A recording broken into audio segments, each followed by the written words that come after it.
안녕하세요. 저는 사역 9년차 중동 이마을 3학년 목자 전정민 목자입니다.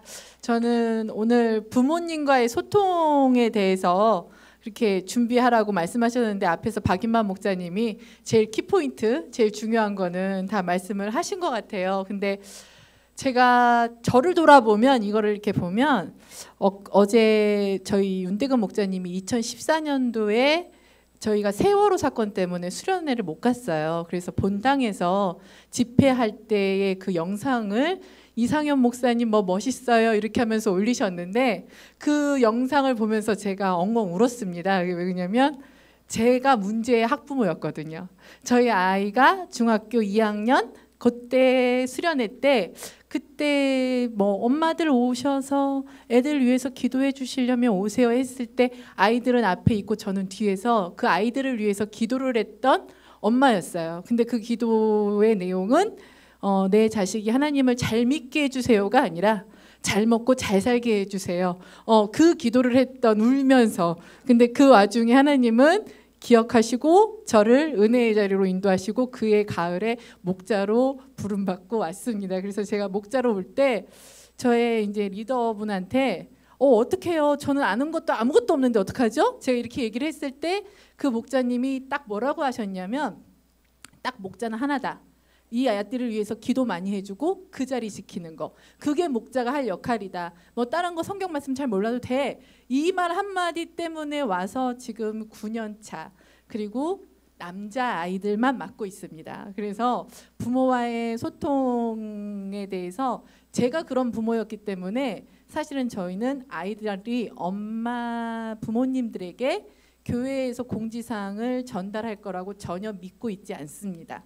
저희 아이들은 지금 제가 세 텀째 돌아가고 있는데 수련회 공지문 무슨 안내문 주면 다 놓고 그냥 갑니다. 그래서 저는 1학년 때 무조건 첫 번째 만나는 그 순간 아이들한테 공지합니다. 엄마들과 카톡방 만든다. 네, 그래서 어머님들하고 카톡방을 만드는 게 첫 번째인데 어머님들이 모르는 상황에서 제가 카톡방을 만들 수는 없잖아요. 그래서 어머님들한테 일일이 다 한 명 한 명 다 통화를 하고 카톡방을 만들겠다라는 그 동의를 얻은 다음에 카톡방을 만들어서 아이들한테는 공지를 안 해도 부모님들한테는 공지를 합니다. 갈래비전 헌금 있습니다. 수련회 있습니다. 이런 공지사항들을 이렇게 자꾸 그쪽으로 통해서 올리고 그러다 보면 어머님들이 답이 다 있진 않아요. 10명이 있으면 1명, 2명, 어떤 분들은 어떤 때는 없을 때도 있습니다. 근데 제가 너무 감사한 거는 저의 성격상 전혀 상처받지 않습니다. 네, 충분히 가능한 일이고요. 그럴 수 있고요. 또 뭐 카톡방 많은데 그거에 제가 일희일비하지는 않습니다. 근데 아이들이 2주 이상 빠지는 아이들이 있어요. 2주, 뭐 3주. 그러면 첫 주는 기다려줄 수 있죠. 근데 두 번째 빠지고 3주차 도저히 안 되겠다. 얘가 무슨 일인지 모르겠다. 근데 애한테 카톡했는데 애 답 없죠. 그러면 부모님한테 바로 전화합니다. 그리고 무슨 일이 있는가요? 이렇게 물어보면 이제는 하나하나 스물스물 올라오기 시작합니다. 1학년 때는 뭐 학원간이라고 뭐 여행간이라고 이렇게 했어요 하는데 2학년쯤 되기 시작하면 이제 마음이 아파서요. 집에서 무슨 문제가 있어서요. 근데 부모님들도 보면 이게 애들이 일이 터졌을 때 저희 아이도 제 마음대로 안 됐을 때 제가 이 내용을 어디다 가서 풀을 데가 없는 거예요. 근데 최소한 교회 목자님이고 내 아이를 위해서 기도하는 분이라는 믿음이 있으니까 이제 부모님들이 이렇게 말씀을 주십니다. 근데 또 장결자 어머님들은 그런저런 얘기도 없어요. 그리고 조용히 연락을 안 하시죠.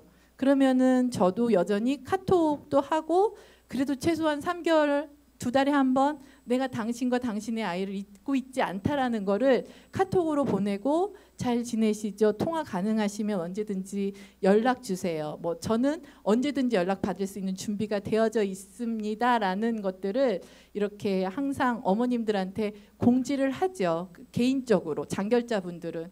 그리고 저의 가장 큰 중요한 거는 수련회입니다. 수련회 때는 장결자든 아니면 가든 안 가든 무조건 부모님하고 통화를 해요. 왜냐면 아이는 가고 싶을 수도 있고 안 가고 싶을 수도 있는데 부모님이 막는 경우도 있고 아니면 때로는 부모님은 보내고 싶은데 아기가 안 간다고 할 때도 있거든요. 그래서 부모님하고 통화를 하면 안 간다고 했던 아이가 오는 확률이 굉장히 많아요. 근데 하나님의 은혜가 저한테 부어주신 은혜가 뭐냐면 지금 제가 세 텀째인데 매번 만났던 아이들이 수련회 가운데 은혜 받고 나의 하나님을 만나는 친구들이 꼭 있었습니다. 그래서 제일 감사했던 거는 이제 첫 번째 지금 맡았던 친구들이 몇 살이냐? 22? 네, 22살입니다. 22살인데 대학교 시험 끝나자마자 목자님 목자로 와야죠. 그때 수련회 때 손잡고 너네들 막 목자로 가야 돼 막 그때 그렇게 했던 친구들이 다 목자로 3명이 왔어요. 그리고 또 3명은 찬양팀에서 섬기고 있었고요.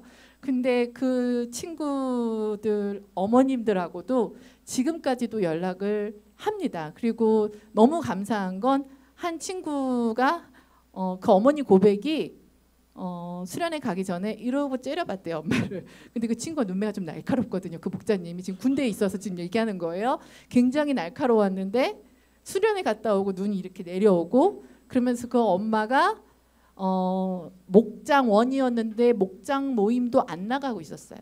근데 지금 그 어머님이 목자를 하십니다.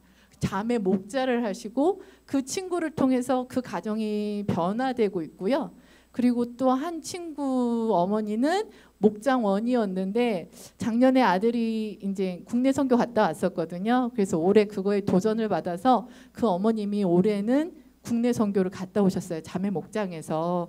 그래서 저희 그 3명의 제자 목자님들이 얘기하지 않았는데 시크한 우리 남자들이 각자 서로 지원했는데 같은 날 12월 5일 날 공군 입대를 했어요. 목자님 그 사진 있죠?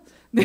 그래서 그거를 남자 친구들이 그렇게 보내줄 친구는 아닌데 엄마가 찍어서 저한테 보내줬더라고요. 목자님 똑같이 진주에서 공군으로 입대하는데 저렇게 3명이 동반 입대를 한 것도 아닌데 같은 날 입대해서 지금 같은 날 제대해서 내년 9월에 다시 목자로 복귀할 예정이고요. 휴가 나오면 그래도 여기를 한 번씩 옵니다. 근데 이런 소통들을 저 친구들이 직접 하기도 하지만 저 목사님들이 하기도 하지만 엄마들하고 오며 가며 만나면서 인사하고 무슨 일이 있는지 그렇게 소통을 하고 있습니다. 그리고 지금 저희 현재 학년의 하나의 예를 들자면 그래도 가끔씩 한두 번 결석하던 친구였어요. 한두 번씩 결석하던 친구였는데 이 친구 같은 경우는 갑자기 전화를 와서 당분간 교회를 못 나오겠대요. 그래서 왜 못 나올 것 같니 했더니 안 믿어진대요. 그래서 내가 지금 여기를 당분간은 못 나올 것 같다. 그래서 제가 그러면 알겠다. 그럼 네 마음이 열릴 때까지 내가 기다려주마. 이제 이렇게 다 되었는데 그 어머님한테 전화를 했습니다. 이렇게 사이가 좋았던 사이는 아니었고요. 그랬는데 그 어머님한테 통화했는데 갑자기 어머님 막 우는 거예요.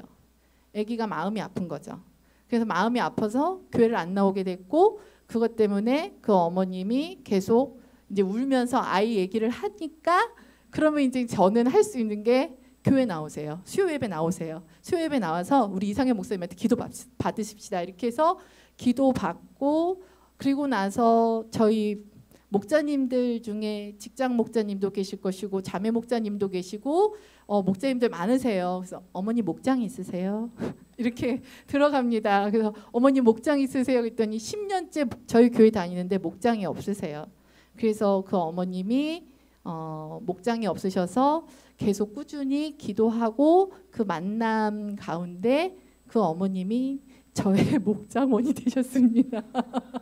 저의 목장원이 되셨는데 목사님 시간이 됐지만 잠깐 요거는 마저 더 하겠습니다. 그랬는데 이번 수련회 때 정말 뜨거웠거든요. 이번 수련회 때 뜨거웠는데 그 친구가 6개월 만에 안부 전화했는데 목자님 어떻게 수련회 가져가면 안 될까 했더니 생각해 보겠다고 했고 그 친구가 수련회 왔고 수련회 와서 자신의 아픈 상황들을 저한테 다 얘기를 하고 목사님한테 기도 받았고요. 그리고 나서 첫째 날, 둘째 날 정말 뜨겁게 은혜를 받고 정말 하나님 앞에 엎드려서 많이 울었어요. 그 친구가. 그랬는데 그 친구가, 이거는 제일 따끈따끈한 고백인데, 지난주 금요 느헤미야 때 저랑 같이 느헤미야 드리고, 그리고 아빠랑 같이 가는데 아빠 친구들이 있는데 같이 나갔다가 아빠 친구들이 너는 꿈이 뭐니? 이렇게 물어봤대요. 근데 그 친구가 목회자가 꿈이라고 그랬답니다. 그래서 그 친구 그 얘기를 지난 목장 모임 때 어머니한테 얘기를 전에 들은 거예요. 그래서 저도 아까 박인만 목자님 말씀처럼 저가 변하니까 저희 가정이 변하고 저희 아이가 변하듯이 부모님이 변해야 우리 아이들이 변한다고 생각합니다. 그래서 저희 아이들 너무 많이 힘들고 괴롭고 어려운 가운데 있는 친구들 정말 많아요. 근데 그게 표현이 안 되는 거죠. 그래서 저희 셀 친구 중에 한 명은 시험 기간이 되면 카톡방에다 그렇게 올려요. 시험 잘 보게 해주세요. 아 어떻게